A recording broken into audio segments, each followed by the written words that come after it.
Сәлем достар, сіздермен бірге оңай каналы.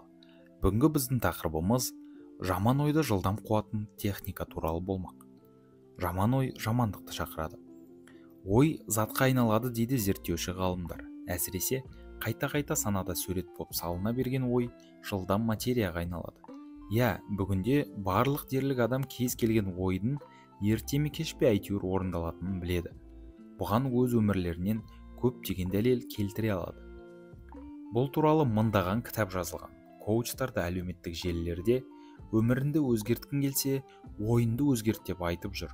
Сондықтан бұл жөнінде созбалақтамай-ақ қоялық. Одан да алға қадам басуға тұсау, жетістікке жетуге кедергі болып сәтсіздікті шақырып жүрген, күдік араласқан жаман ойға санамыздан қалай орын бермеуге болатынын іздеп көрелік.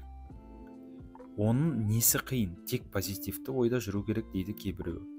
Дұрыс-ақ, бірақ айтуға оңай болғанымен жағымсыз ойға беріліп қоя беретініміз анық. Өйткені адам ойы жүйрік.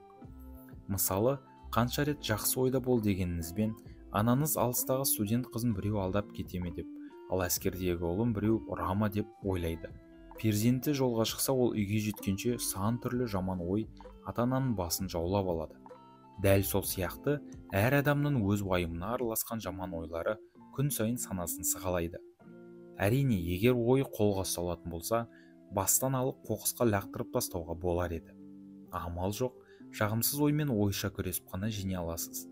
Есте ұстаңыз, жаман ойдан бірден құтыла алмайсыз, бірақ оны дер кезінде қууға болады.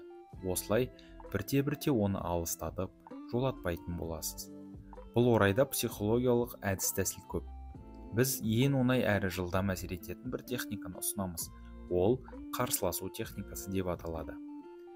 Бұл техника сөзбен емес, оймен қарсыласу. Әрине, жаман ойды жақсы оймен қуу қиынырақ. Сондықтан жағымсыз ойға қарама-қарсы ойдың картинасын елестету әдісін қолданасыз. Мысалы, пәтер жалдап тұрасыз делік. Жасыңыз болса 40-тан асып барады. Ақша жинайын десеңіз, бала-шағадан артылмайды.